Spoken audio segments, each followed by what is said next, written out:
Assalamualaikum warahmatullahi wabarakatuh. Apa kabar Sobat Bincang? Ketemu lagi dengan saya Joko, salah satu host dari program Bincang, Bicara Inspirasi bersama IKST Muhammadiyah Palembang. Jadi hari ini kita kedatangan tamu yang sangat spesial sekali. Beliau adalah salah satu sekretaris PP Muhammadiyah, jadi jauh-jauh datang dari Jogja untuk bertemu dengan kita, bertemu dengan para sobat bincang sekalian di IKST Muhammadiyah Palembang. Marilah kita sambut bersama-sama Bapak Izul Muslimin. Selamat datang Bapak di IKST Muhammadiyah Palembang. Assalamualaikum warahmatullahi wabarakatuh. Waalaikumsalam warahmatullahi wabarakatuh. Terima kasih sudah bersedia datang di program kita Bincang, Bicara Inspirasi bersama IKST Muhammadiyah Palembang. Jadi Bapak, sebelum kita mulai masuk ke wawancara kita, jadi program Bincang ini Bapak ya adalah salah satu program terbaru dari IKST Muhammadiyah Palembang. Jadi Bincang itu sebenarnya kepanjangannya agak kita paksakan, tapi memang hampir cocok apa lah ya. Jadi bicara inspirasi bersama IKST Muhammadiyah Palembang. Jadi memang kita inspirasinya nggak hanya kan inspirasi itu datang dari mana aja dan jenisnya apa saja. Jadi kita mulai dari inspirasi keagamaan, inspirasi pendidikan, sosial politik, ekonomi, semuanya, dan kesehatan juga termasuk salah satunya. Jadi mungkin kalau hari ini kita akan bicara tentang inspirasi, tentang kemuhammadiyahan dan tentang politik mungkin Bapak. Bisa Pak ya? Boleh. Siap. Sobat Bincang, apabila Sobat Bincang semuanya mungkin sudah sering melihat atau mungkin sudah terpapar dengan pimpinan pusat Muhammadiyah, salah satu sekretaris terbaru adalah beliau, Bapak Muhammad Izul Muslimin. Beliau adalah kita sebutnya mantan, boleh nggak Pak ya? Boleh. Atau mantan itu salah gitu ya. Ya, beliau adalah salah satu mantan dari Ketua IPM dan Ketua Pimpinan Pusat Pemuda Muhammadiyah, begitu Pak ya? Iya. Pimpinan pusat juga sebenarnya Pak ya? Iya. Pimpinan Pusat Pemuda Muhammadiyah. Jadi memang untuk di kemuhammadiyahan sudah sangat kemana-mana begitu maksudnya. Jadi mungkin kalau kita bicara tentang mohon maaf, hari ini kita temanya adalah tentang kaderisasi dan bagaimana kaderisasi di Muhammadiyah dan bagaimana pandangan Muhammadiyah dalam berpolitik seperti itu. Karena memang saat ini cenderung bahwa mungkin Muhammadiyah, mungkin Sobat Bincang sudah paham semuanya bahwa Muhammadiyah tidak akan terlibat secara langsung terhadap politik praktis, namun sebatas mana dan apa yang mungkin diperbolehkan dan tidak diperbolehkan bagi warga Muhammadiyah dalam mengikuti politik praktis. Nah, ini akan kita bertanya langsung dengan pakarnya di sini. Jadi mungkin yang pertama langsung saja begini Bapak. Jadi tentang kaderisasi mungkin yang pertama. Muhammadiyah itu selalu lekat dengan kegiatan kaderisasi. Mungkin kalau saya mungkin sependek pengetahuan saya gitu Bapak ya. Muhammadiyah itu bahasa kaderisasi itu lebih selama ini yang saya dengar itu mungkin lebih kepada bagaimana kita tuh mempersiapkan orang-orang atau anggota-anggota baru itu untuk terlibat, atau mungkin kalau di kita adalah dipersyarikatan sebagai gerakan Muhammadiyah gitu Pak ya. Nah, di sini apakah memang anggota Muhammadiyah itu emang harus istilahnya dalam mengkaderan itu tuh kita harus ikut benar, atau sejauh mana kita harus mengikuti, dan apakah memang harus syarat itu kita menjadi anggota Muhammadiyah harus dikader gitu Bapak? Iya. Langsung aja ini ya. Boleh, langsung saja Pak. Sebenarnya kalau kita bicara kaderisasi itu kan pengertiannya bahasa kader sendiri itu kan pengertiannya pagar ya. Pagar. Baru tahu saya. Itu dari kalau nggak dari bahasa Perancis le cadre gitu. Artinya pagar. Dia yang memagari. Ibaratnya kalau organisasi itu sebuah rumah, maka dia dipagari oleh di sekeliling rumah itu ada pagarnya untuk menjaga supaya rumah itu aman. Kira-kira seperti itu. Jadi pengertian kader itu adalah orang-orang yang disiapkan untuk ya tadi mengamankan atau menyelamatkan nasib yang mau diselamatkan ini. Dalam ini kalau tadi rumah ya rumah, kalau kebun ya kebun, kira-kira seperti itulah. Nah, jadi dalam konteks organisasi maka proses kaderisasi adalah satu proses di mana kita menyiapkan tentu dalam ini orang ya, akhirnya menyiapkan orang untuk nanti dia bisa menjadi ya garda terdepan gitu ya, garda terdepan yang bisa mengamankan, menyelamatkan dan ya menghidupkan organisasi. Kira-kira seperti itu. Iya. Gitu. Jadi memang kalau dari bahasa adalah kita Muhammadiyah itu mempersiapkan pagar gitu ya, mempersiapkan untuk yang menjaga itu. Saya jadi teringat dengan pesan Kiai Haji Ahmad Dahlan itu, Bapak, hidup-hidupkanlah Muhammadiyah. Apakah itu salah satu tujuannya kita membentuk kader untuk menghidupkan Muhammadiyah itu? Seperti itu. Nah, sementara proses kaderisasi itu kan sesuai dengan mengikuti perkembangan zaman. Dulu mungkin awal-awal berdirinya Muhammadiyah, Kiai Dahlan mengkader dengan satu proses ini aja ya, yang sederhana. Mungkin dia punya murid, kemudian muridnya ya diajarin. Kalau dulu ada istilah kader intilan itu. Intilan itu dari bahasa Jawa ya. Itu intilan itu sebenarnya ini agak kotoran kambing gitu. Itu kan bulat-bulat kecil-kecil itu kayak anak-anak ayam itu, Pak. Bukan. Jadi kotoran kambing yang itu kan kecil-kecil itu ketika keluar dari kambing itu kan dia masih dalam bentuk gerombol gitu, ngikut. Nah, itu artinya intilan itu orang yang mengikut. Mengikut. Ngindil. Iya.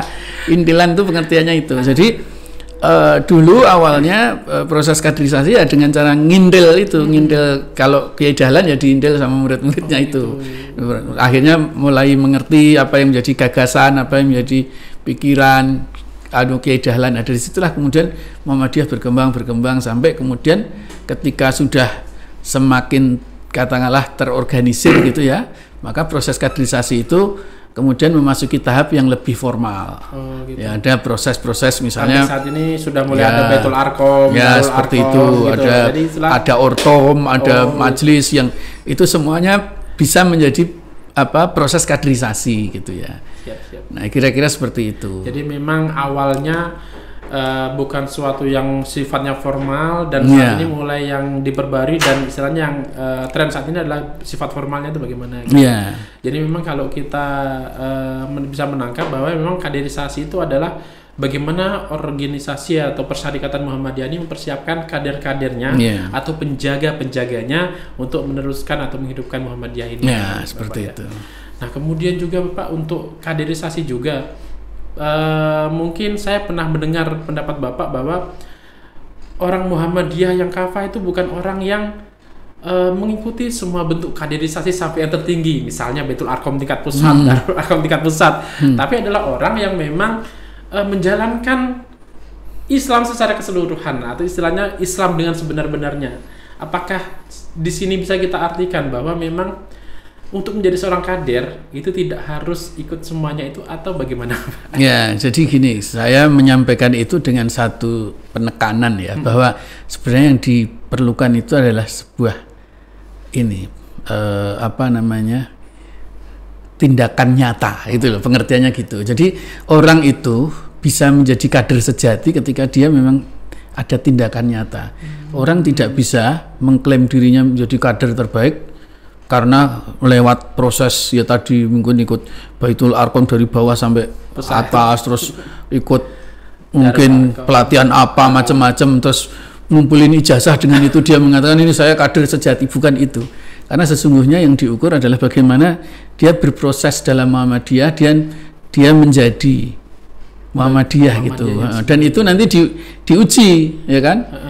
Diuji dalam berbagai kegiatan. Ketika dikasih amanah seperti apa? Mungkin amanah paling rendah misalnya jadi dosen dulu misalnya, atau jadi karyawan mana dulu gitu, sampai nanti level-level paling tinggi jadi rektor, jadi ketua Muhammadiyah dan sebagainya. Itu dari situ orang akan kelihatan apakah dia benar-benar orang yang bisa menjaga amanah atau tidak. Karena fungsi kader kan tadi kemampuan untuk menjaga itu. Nah, di situ ya asumsinya orang yang melalui proses perkaderan formal itu diharapkan lebih baik tentunya, ya kan? Karena dia mendapatkan knowledge secara langsung dan resmi gitu kan, sehingga ketika dalam implementasinya dia harusnya lebih baik. Samalah kayak orang yang sekolah dokter misalnya, kedokteran atau jadi perawat. Ketika dia melalui proses formal kan harusnya hasilnya lebih ini. Tapi kan kadang-kadang belum tentu juga sudah seperti itu otomatis jadi seperti yang diharapkan. Nah, itu yang saya sebutkan bahwa nanti seorang kader itu akan ditentukan bagaimana dia bersikap atau hasil dari arunya itu seperti apa, berperan seperti itu. Jadi memang yang terpenting adalah aksi nyata. Ya, aksinya, realitas bukan yang di lapangannya seperti apa. Bukan hanya kita berbekal sertifikat pelatihan. Jadi bahwa pelatihan itu juga penting. Saya tidak mengatakan itu tidak penting ya, tapi maksudnya itu belum jadi belum jadi uji bukti gitu loh. Itu baru proses sebenarnya. Buktinya adalah nanti kalau dia sudah dikasih amanah jadi apa, itu kira-kira menjalankan itu dengan baik atau tidak. Bagaimana di lapangannya nanti seperti apa gitu. Baik Bapak, jadi memang ya, istilahnya lah aksi nyata. Jadi ini juga Bapak, salah satu tujuan dari pembentukan sebuah institusi pendidikan, karena setahu kita memang PTM di Indonesia, PTMA di Indonesia itu sangat banyak sekali. Dan saya merasanya begini Bapak, apakah setiap mahasiswa yang lulus dari PTMA, apakah otomatis dia dianggap sebagai kader Muhammadiyah atau memang harus mengikuti yang istilahnya kayak kegiatan-kegiatan tertentu? Karena kalau di Kestim Muhammadiyah Palembang sendiri Bapak ya, itu setiap mahasiswa masuk itu akan ada kegiatan yang namanya prospek, program orientasi studi pengkaderan dan edukasi kampus. Nah, pengkaderan di sini itu dimasukkanlah materi-materi tentang Baitul Arqam. Nah, apakah dengan tersertifikasinya kita sebagai Baitul Arqam, apakah dia bisa dikatakan sebagai kader Muhammadiyah? Ya, jadi mahasiswa itu kategorinya adalah potensi kader. Pengertiannya potensi kader. Orang yang punya potensi untuk nanti suatu saat bisa menjadi kader Muhammadiyah. Tapi apakah dia nanti jadi kader beneran atau tidak, tergantung bagaimana dia berproses itu gitu. Nah, kemudian kader sendiri itu ada kriterianya. Setidaknya ada 3 minimal ya. Pertama, kader persarikatan. Kader persarikatan itu orang yang kemudian nanti terlibat dalam aktivitas di persarikatan. Jadi pimpinan, jadi amal usaha, pimpinan amal usaha, jadi anggota kokam misalnya, itu kader persarikatan itu. Kemudian ada kader umat. Kader umat itu orang yang mungkin berproses di Muhammadiyah, entah dia lewat sekolah, entah lewat pelatihan atau juga lewat ortom misalnya. Terus kemudian dia terjun ke masyarakat. Misalnya jadi katakanlah Ustadz gitu. Atau jadi apa penyuluh desa macam-macam gitu ya, apapun posisinya, tapi dia kemudian berada di masyarakat umum dan dia bermanfaat bagi masyarakat. Meskipun dia tidak secara resmi mengatakan saya di kader Muhammadiyah, tapi sebenarnya dia kader Muhammadiyah dalam konteks keumatan gitu. Ada juga kader bangsa. Nah, kader bangsa itu orang yang tadi berproses melalui Muhammadiyah, melalui apapun ya, bisa sekolah, bisa macam-macam. Kemudian dia akhirnya berada dalam peran-peran kebangsaan. Bisa lewat partai politik misalnya, bisa pemerintahan, jadi menteri, jadi lurah, jadi camat, kepala desa dan sebagainya. Pokoknya peran-peran kebangsaan lah ya. Nah, ketika dia bisa menjalankan itu dengan baik dan membawa katakanlah sesuai dengan nilai-nilai yang dikembangkan Muhammadiyah, maka dia juga dianggap sebagai kader bangsa. Nah, gitu. Jadi sebenarnya dari posisi itu potensi kader tadi yang saya sebut itu bisa istilahnya bisa berdiaspora di mana-mana gitu. Tidak harus jadi pimpinan Muhammadiyah, tidak harus jadi pimpinan amal usaha Muhammadiyah di perserikatan juga ya. Jadi memang istilahnya mahasiswa atau lulusan dari PTMA itu adalah salah satu bentuk dari potensi yang akan menjadi kader, itu dia mau berkader di mana gitu. Kemudian posisi NBM Bapak, apakah kader wajib punya NBM Pak? Ya, sebenarnya NBM itu kan namanya kartu anggota Muhammadiyah. Jadi orang yang merasa dirinya Muhammadiyah, alangkah baiknya kalau diwujudkan dalam bentuk punya NBM. Mestinya begitu gitu kan. Sehingga tidak ada salahnya kalau lulus dari perguruan tinggi Muhammadiyah itu punya NBM, ya menurut saya wajar-wajar saja gitu ya. Tapi tidak boleh dipaksa karena ini sifatnya sukarela. Kalau bersedia tidak apa-apa, tapi kalau tidak bersedia juga jangan dipaksakan karena nggak boleh juga nanti kalau orang punya NBM dipaksa karena lulus, kalau nggak dapat kalau nggak lulus kan itu kan nanti malah jadi masalah. Nggak, kita tidak seperti itu. tetap Muhammadiyah itu adalah organisasi sukarela, sehingga siapapun yang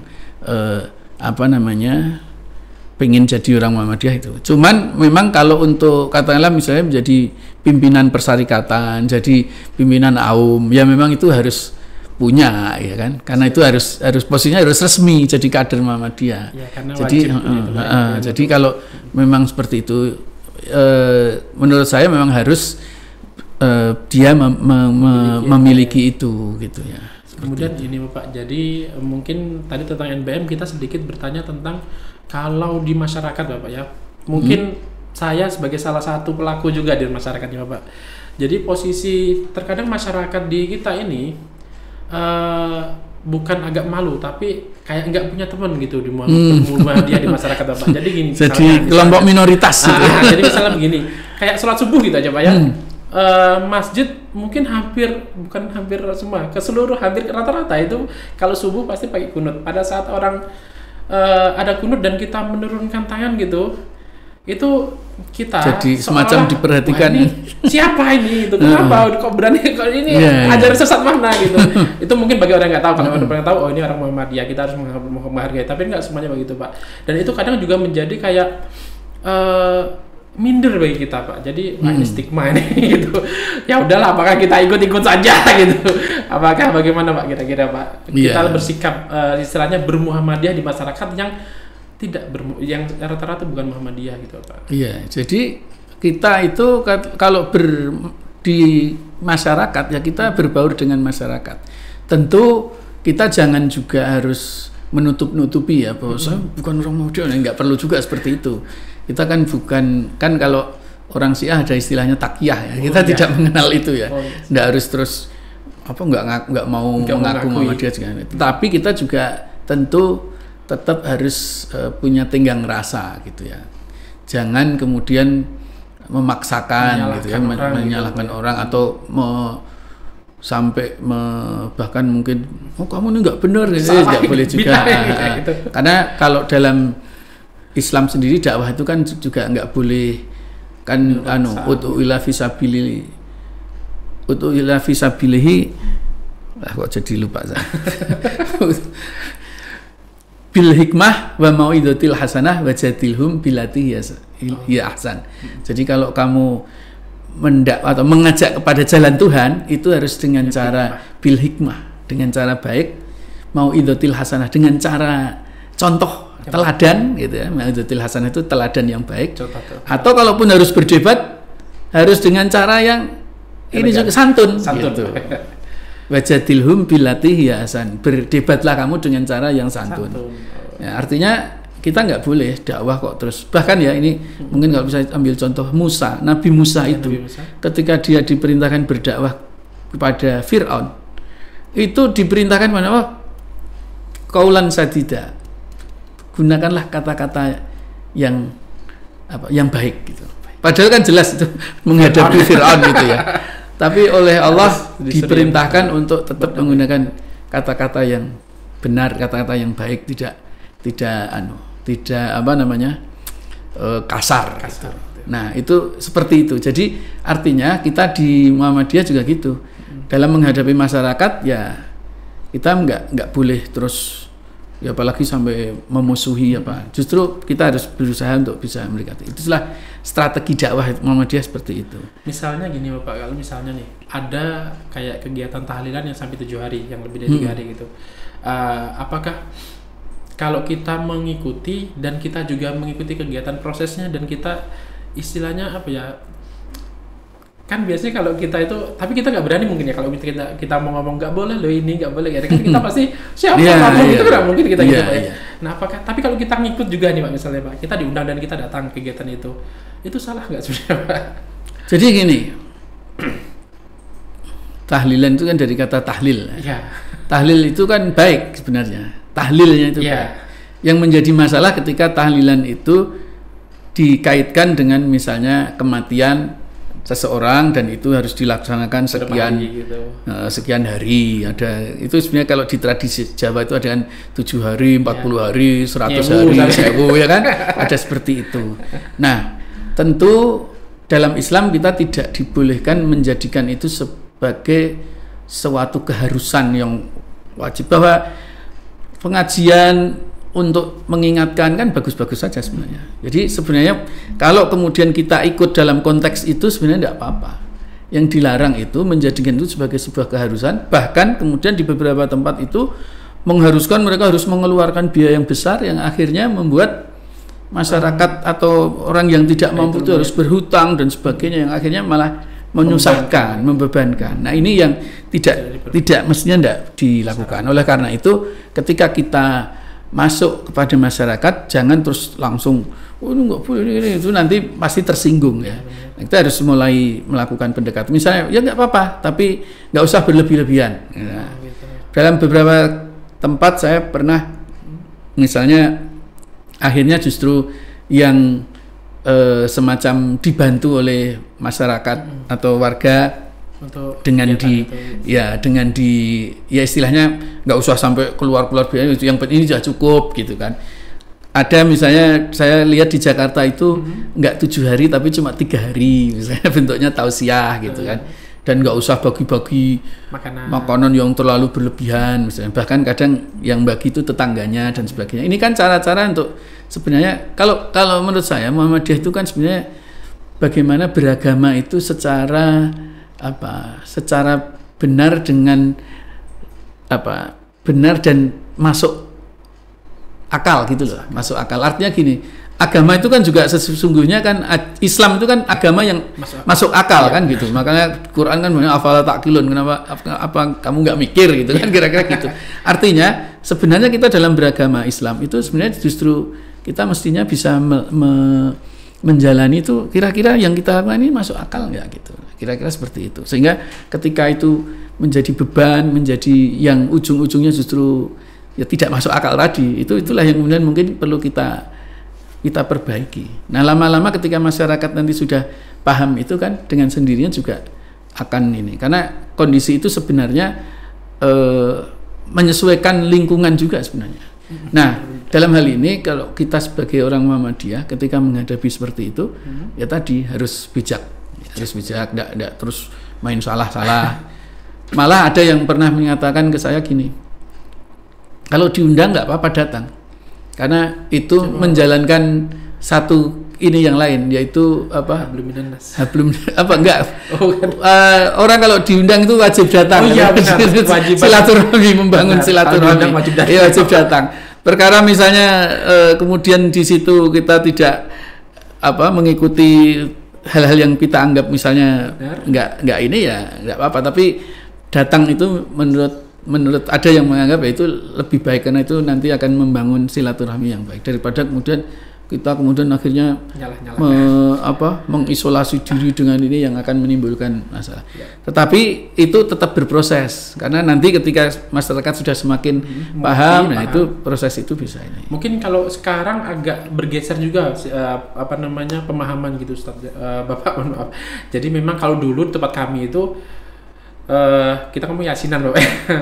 Kegiatan yasinan atau tahlilan biasanya dilaksanakan pada maghrib, dan itu pada saat isya pasti kepotong gitu. Nah, mungkin sekarang tuh sudah mulai banyak yang melaksanakannya itu di pada isya gitu. Jadi memang itu salah satu bentuk improvement juga percaya gitu. Meskipun memang untuk menuju ke arah perbaikan mindset, bukan perbaikan mindset sih, istilahnya kayak pergeseran mindset dan lain-lain, mungkin kita belum bisa sampai sejauh itu. Itu menurut saya sih sudah lebih baik di sana gitu. Nah, kemudian begini lagi Pak. Ini kan kalau kita ngomong masalah kader Muhammadiyah terkait sikap politik kader Muhammadiyah, Pak. Jadi Sobat Bincang, kami kesampingkan juga Pak Izul ini salah satu beliau sudah pernah menjadi ketua DPP Hanura, Bapak ya. Pernah. Kemudian juga pernah terlibat di PAN juga, Partai Amanat Nasional, dan kalau nggak salah pernah di Amin Rais Center juga, Bapak ya. Pernah juga. Jadi memang kalau keterlibatan politik beliau ini sudah sangat melalang buana gitu. Nah, kita ini mungkin bagi kader Muhammadiyah, mungkin bagi saya atau mungkin bagi kader Muhammadiyah yang lain agak ngerasa minder lah untuk melaksanakan atau berpolitik gitu, Bapak. Jadi sebenarnya bagaimana sih istilahnya tanggapan persyaratan Muhammadiyah ini, bagaimana sikapnya terhadap kader-kader yang ingin berpolitik gitu, Pak? Iya. Jadi gini, perlu kita bedakan antara politik dalam pengertian hak setiap warga negara dengan Muhammadiyah sebagai institusi gitu ya. Betul. Jadi ini saya awali dari sebuah cerita, bukan cerita, sejarah ya. Jadi dalam salah satu dulu namanya kongres ya, sebelum jadi muktamar, sekarang kan muktamar. Ya, muktamar dulu zaman Kiai Dahlan kongresnya itu tiap tahun. Wah, waktu Kiai Dahlan masih jadi ketua Muhammadiyah itu tiap tahun ada kongres. Gitu. Nah, di salah satu kongres itu Muhammadiyah mengundang Haji Agus Salim. Mungkin tahu ya. Tahu. Pada waktu itu Haji Agus Salim masih jadi pengurus Syarikat Islam. SI yang kemudian berubah menjadi Partai Syarikat Islam Indonesia gitu kan. Nah, waktu datang di kongres itu Agus Salim menyampaikan satu ide atau satu usulan bagaimana kalau Muhammadiyah itu berubah menjadi partai politik. Itu usulan Agus Salim. Karena Agus Salim orang yang sangat pandai ini ya, berbicara itu ibaratnya meyakinkan lah. Banyak peserta kongres yang waktu itu hampir mengiyakan ide itu dan mengusulkan supaya kenapa Muhammadiyah nggak berubah jadi partai politik. Karena waktu itu Muhammadiyah sedang naik daun, ibaratnya sedang berkembang banyak di seluruh wilayah baru gitu ya. Dan itu bagi Agus Salim menganggap ini potensi yang luar biasa. Sayang kalau Muhammadiyah kemudian tidak menjadikannya sebagai potensi politik, katanya begitu. Tapi pada waktu itu Kiai Dahlan dengan tegas mengatakan bahwa boleh Muhammadiyah jadi politik kalau kamu bisa menjawab 3 pertanyaan. Gitu. Pertanyaan pertama adalah kalau kamu sudah tahu apa itu Islam. Agak pertanyaan agak dalam ya. Apa itu Islam? Ya mungkin kalau dijawab aja mungkin ini, tapi sebenarnya bukan itu jawabannya. Itu jawabannya. Ya. Lebih dalam. Terus itu. Yang kedua, apa yang bisa kamu berikan untuk Islam? Itu pertanyaan yang lebih sulit lagi. Lebih susah. Nah, terus yang ketiga saya agak lupa itu. Ada 3 yang terakhir. Kira-kira pertanyaan seperti itulah. Itu bukan pertanyaan dalam pengertian jawaban logika, tapi lebih pada sebenarnya menyangkut masalah. Jadi intinya Kiai Dahlan itu tidak ingin Muhammadiyah yang waktu itu sedang berkembang itu kemudian diseret menjadi organisasi politik yang kemudian masuk dalam hiruk pikuk politik dan itu katakanlah pada waktu itu menurut Kiai Dahlan Muhammadiyah itu masih perlu ada sebagai organisasi yang membina umat, membina warga, membina masyarakat terkait dengan pemahaman tentang keagamaan, terutama agama Islam gitu. Jadi Kiai Dahlan menginginkan Muhammadiyah di situ. Padahal sebenarnya Kiai Dahlan itu juga anggota Syarikat Islam. Iya, anggota Syarikat Islam. Jadi waktu itu memang masih boleh juga di mana-mana gitu ya. Beliau juga anggota Budi Utomo.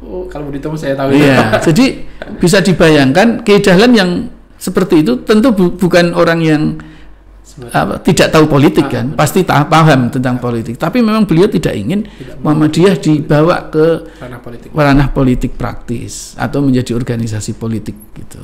Tapi waktu itu boleh dikatakan kalau secara individu silahkan kamu aktif di politik, tetapi di Muhammadiyah sebagai organisasi jangan dibawa masuk ke wilayah politik. Itu kira-kira pesan Kiai Dahlan seperti itulah kalau melihat dialog yang terjadi pada waktu itu. Nah, yang kedua, Muhammadiyah secara kelembagaan itu juga pernah merintis berdirinya partai politik. Yang pertama sekitar tahun 36-an ya, saya lupa tahunnya. Itu Muhammadiyah memprakarsai berdirinya Partai Islam Indonesia, PII namanya. Tapi bukan Pelajar Islam Indonesia, yang lain ya. Ini Partai Islam Indonesia. Sebelum Pelajar Islam ada, ini sudah ada duluan. PII. Kebetulan pada waktu itu ketua Muhammadiyahnya Kiai Haji Mas Mansur. Ya. Beliau bersama-sama dengan tokoh-tokoh Muhammadiyah yang lain mendirikan PII itu, tetapi PII ini tidak ada hubungan organisasi dengan Muhammadiyah. Tapi orang-orang orang-orang PI ini orang-orang Muhammadiyah gitu. Nah, orang Muhammadiyah semua. Kenapa PI hadir? Karena pada waktu itu orang-orang Muhammadiyah yang di Syarikat Islam, di Partai Syarikat Islam itu terkena disiplin organisasi. Jadi disuruh keluar. Ya, Syarikat Islam itu melakukan 2 kali disiplin organisasi. Yang pertama karena waktu itu ada infiltrasi komunis di tubuh PSII, sehingga akhirnya muncul Syarikat Islam Putih dan Syarikat Islam Merah. Nah, waktu itu ada kemudian diputuskan disiplin organisasi, sehingga orang-orang yang terindikasi komunis itu akhirnya membentuk PKI itu, yang kemudian jadi PKI itu. Dari PSI. Dari Syarikat Islam itu. Syarikat Islam. Ya. Karena memang waktu itu Syarikat Islam itu jadi wadah organisasi hampir seluruh umat Islam. Jadi nggak terlalu dipersoalkan bagaimana keislamannya, tapi yang penting pokoknya Islam ikut dalam ini. Seperti itulah kira-kira. Dan banyak yang kemudian tertarik dengan pikiran-pikiran komunis.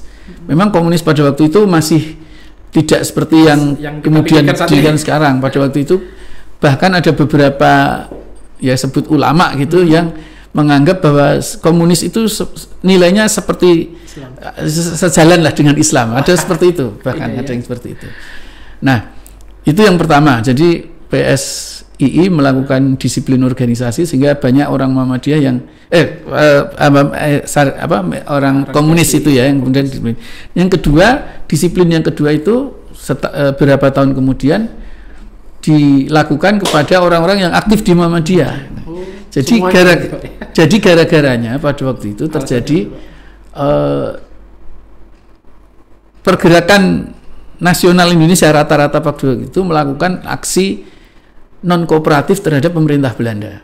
Gitu. Sementara sekolah-sekolah Muhammadiyah itu sebelumnya mendapatkan ordonansi. Ordonansi itu semacam bantuan dari pemerintah Belanda untuk penyelenggaraan sekolah.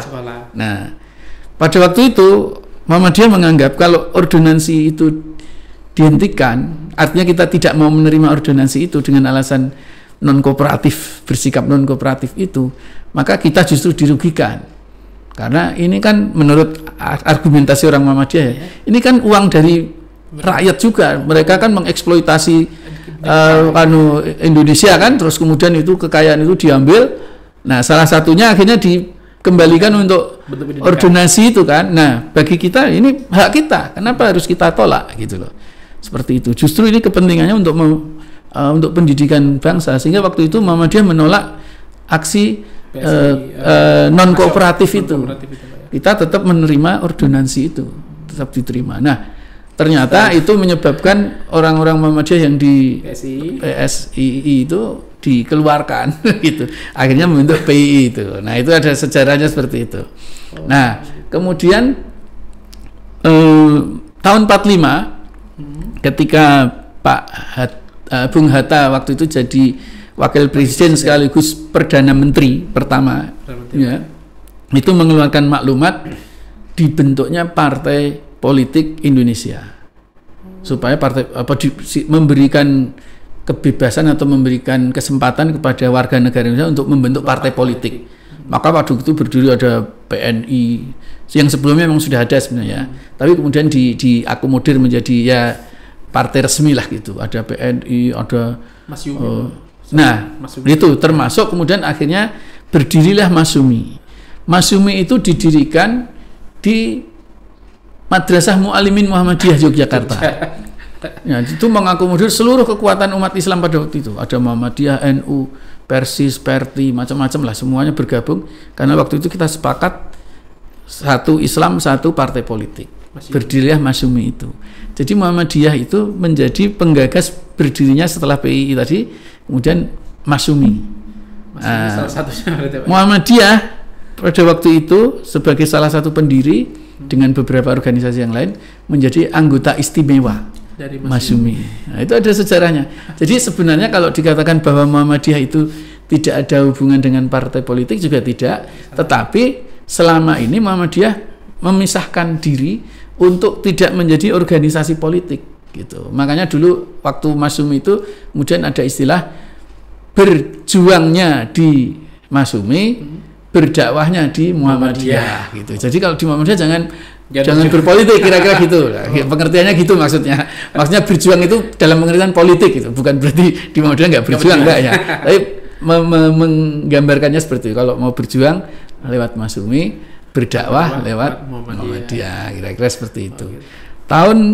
Kemudian Masyumi kan bubar ya, tahun Orde berdirinya Orde Baru.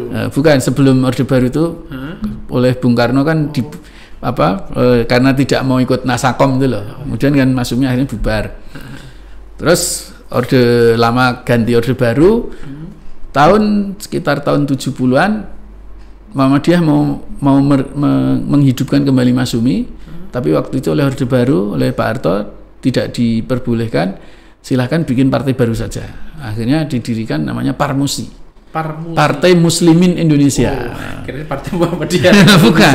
Partai Muslimin Indonesia. Itu ketuanya Pak Jarnawi Hadikusumo. Yang pencipta lagu Sang Surya itu. Sekretarisnya Pak Lukman Harun. Pak Lukman Harun waktu itu pemuda Muhammadiyah, ketua pemuda Muhammadiyah. Jadi ya sama juga. Cuma sekali lagi Muhammadiyah secara organisasi bukan tidak terlibat, tidak menjadi bagian dari ya sudah silakan jalan gitu. Sama dengan waktu Masyumi maupun waktu PI. Itu seperti itu. Nah, kemudian setelah reformasi Muhammadiyah juga waktu itu hasil Tanwir memberi amanah kepada Prof. Amin Rais, iya, untuk berijtihad. Pada waktu itu pilihannya apakah mau membentuk partai baru atau bergabung dengan partai yang sudah ada. Akhirnya ijtihadnya mendirikan PAN.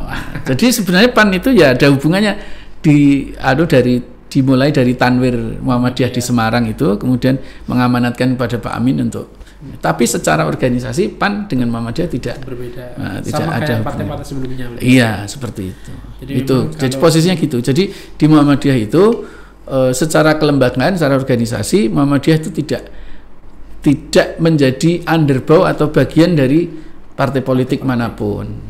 Tapi kepada warganya dipersilahkan kalau mau aktif di partai politik. Seperti itu. Jadi memang istilahnya kelekatan atau mungkin peran Muhammadiyah di perpolitikan Indonesia sangat panjang gitu ya. Cuman ya ada aturan sekarang itu bahwa kalau aktif di partai politik itu tidak boleh merangkap di pimpinan Muhammadiyah gitu. Kalau pembantu pimpinan nggak apa-apa, di majelis itu nggak apa-apa. Tapi kalau jadi ketua PWM, misalnya ketua PWM, ya pimpinan kalau kita istilahnya pimpinan hariannya gitu itu nggak boleh. Atau jadi rektor itu kecuali atas izin pimpinan pusat Muhammadiyah. Dalam situasi tertentu, ya misalnya di Papua yang di situ kadernya sangat terbatas gitu kan. Kok adanya yang ternyata di partai politik juga gitu ya, karena situasinya seperti itu masih diberi izin oleh pimpinan pusat gitu. Gitu. Seperti itu. Jadi memang Muhammadiyah secara kelembagaan itu tidak memaksa atau tidak mengekang kader-kadernya untuk berpolitik berarti ya. Jadi memang sebenarnya Muhammadiyah itu sangat fleksibel untuk bagi kadernya karena kalau mungkin sependek pemahaman saya juga ada kayak konotasi negatif dengan politik loh Pak. Jadi kalau kita sudah ngomongin politik pasti ya nggak bagus semua gitu. Jadi dikit-dikit masalah korupsi lah, sogok menyogok lah dan lain-lain. Jadi istilahnya juga kami berpikirnya apakah itu juga yang menyebabkan Muhammadiyah itu kayak tidak menjadi partai politik atau mungkin tidak terlibat secara dalam politik praktis karena memang konotasi politik tadi agak negatif itu Pak. Ada nggak itu Pak biasanya Pak? Ya jadi gini, soal apakah politik itu kotor atau politik itu bersih dikembalikan kepada masing-masing individunya. Sebenarnya seperti itu. Jadi politik itu juga membawa nilai-nilai kebaikan ketika politik itu dijalankan dengan benar. Ya misalnya negara itu bisa makmur kalau pemimpinnya atau pemerintahannya juga amanah kan gitu. Tapi sebaliknya negara menjadi tidak makmur kalau pemimpin atau pemerintahnya tidak amanah. Nah, pertanyaannya supaya amanah gimana caranya? Kan orang-orang baik harus mau memimpin kan gitu. Kalau orang-orang baik menyingkir semua dari politik, gimana nanti ini akan menjadi baik gitu. Tapi bahwa politik itu identik dengan intrik macam-macam, itulah memang politik ya. Karena memang dia sebenarnya kan politik itu cara lain untuk merebut dan mempertahankan kekuasaan. Ya. Kalau zaman dulu orang merebut dan mempertahankan kekuasaan itu kan dengan pedang, dengan perang kan gitu. Nah, kemudian dipermodern dengan akhirnya ada pemilu, ada pilkada gitu kan. Itu kan supaya tidak terjadi tumpah darah gitu kan. Nah, artinya ya memang politik itu identik dengan memang dunia yang seperti itu, karena dia akan memegang kekuasaan yang bisa menentukan nasib orang kan gitu. Nah, karena seperti itu, maka kadang orang melihatnya wah, politik itu kotor dan sebagainya, karena melihatnya seperti itu. Tapi tadi kalau politik itu dipegang orang baik, ya dia akan menjadi baik. Tapi kalau dipegang orang jahat, orang ya menjadi jelek gitu. Jadi sebenarnya tergantung juga, nggak bisa kita katakan bahwa politik itu pasti jahat gitu loh, seperti itu. Jadi memang kembali lagi tergantung sama individu. Iya. Nah, dalam pengertian itu Muhammadiyah juga tidak pernah mengharamkan politik.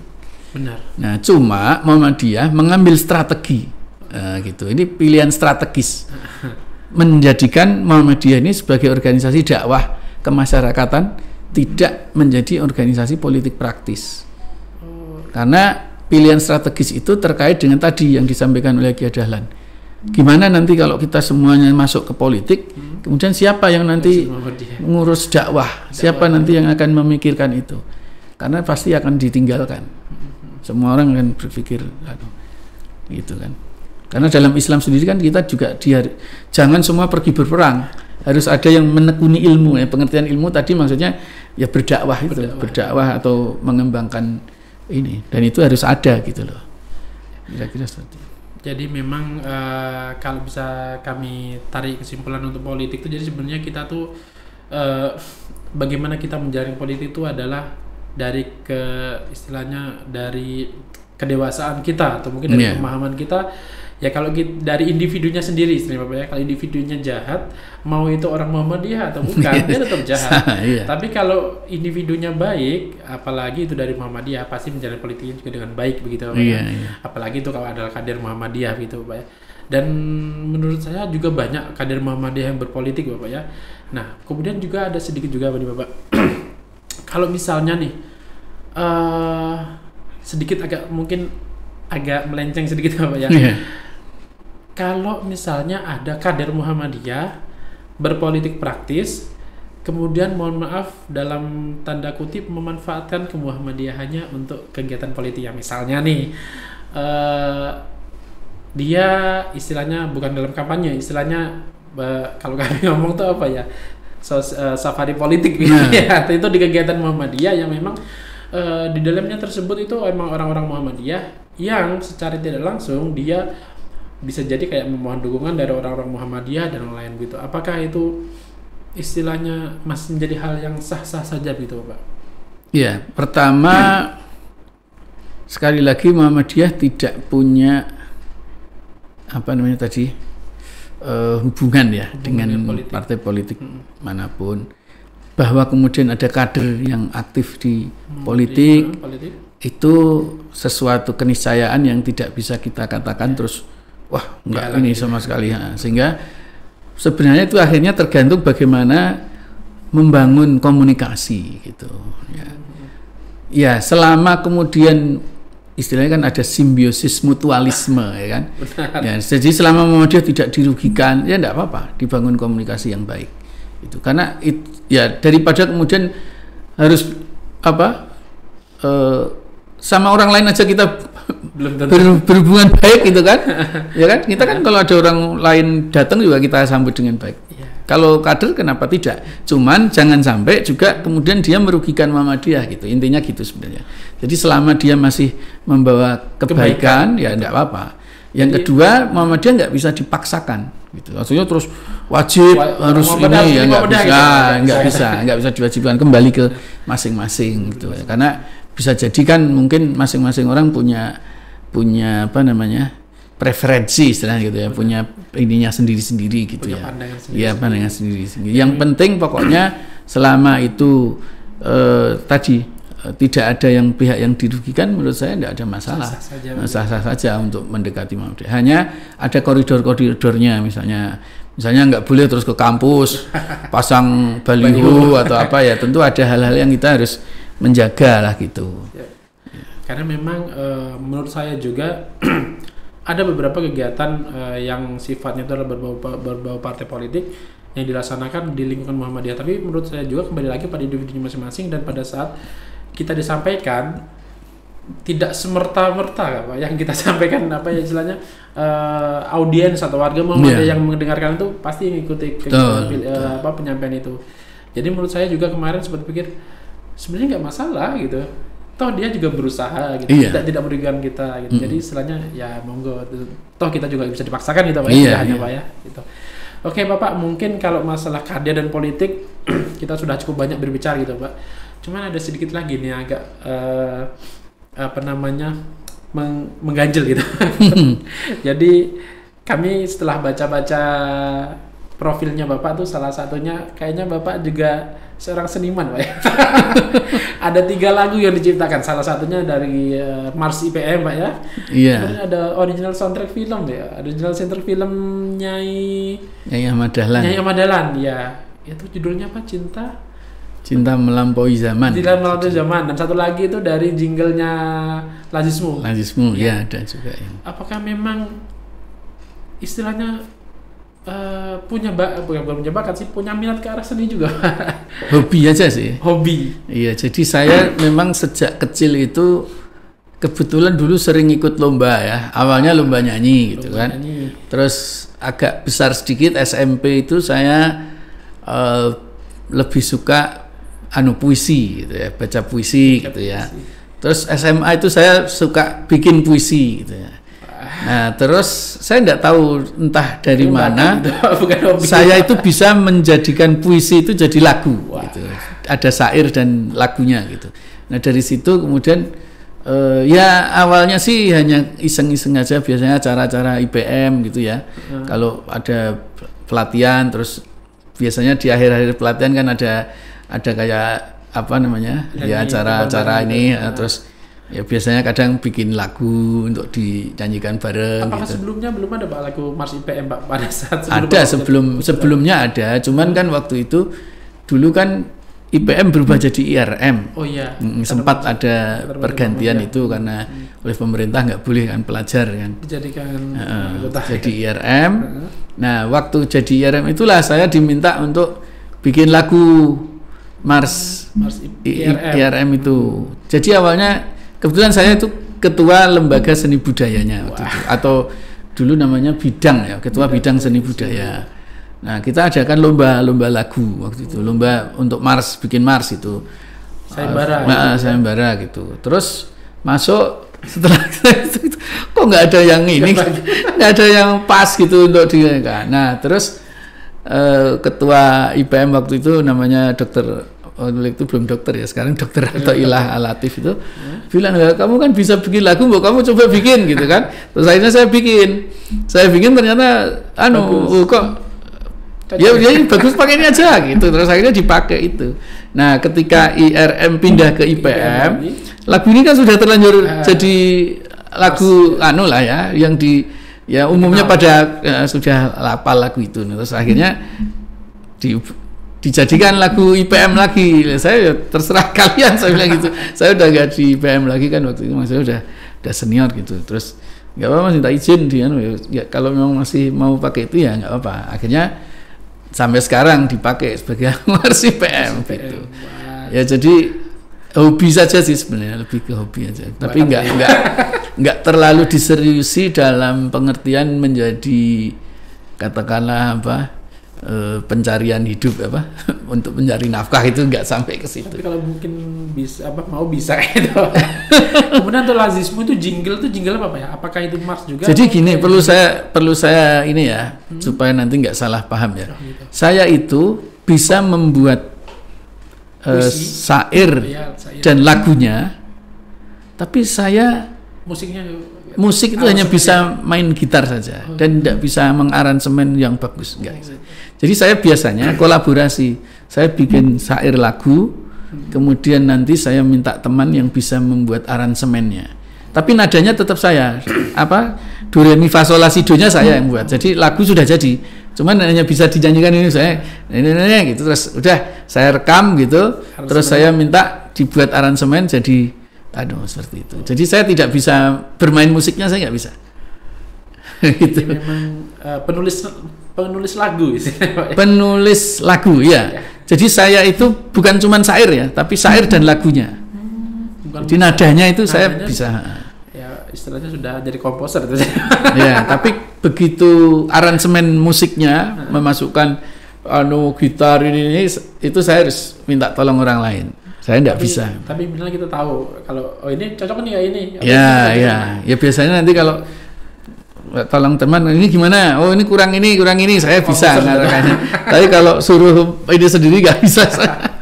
Wah, itu sudah sangat multi talenta. Jadi memang sudah sangat banyak sekali kemampuan dari Pak Izulnya, Pak. Iya.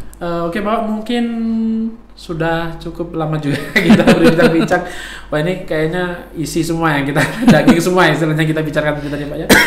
Jadi memang kalau kita bisa simpulkan bahwa memang kader Muhammadiyah itu adalah orang yang memang secara aksi nyata terlibat dalam kegiatan melestarikan atau menjaga Muhammadiyah. Syukur-syukur dia punya sertifikat gitu, dan syukur-syukur dia terlibat dalam kegiatan Muhammadiyah yang ada di daerah atau mungkin di sekitar lingkungan kita gitu.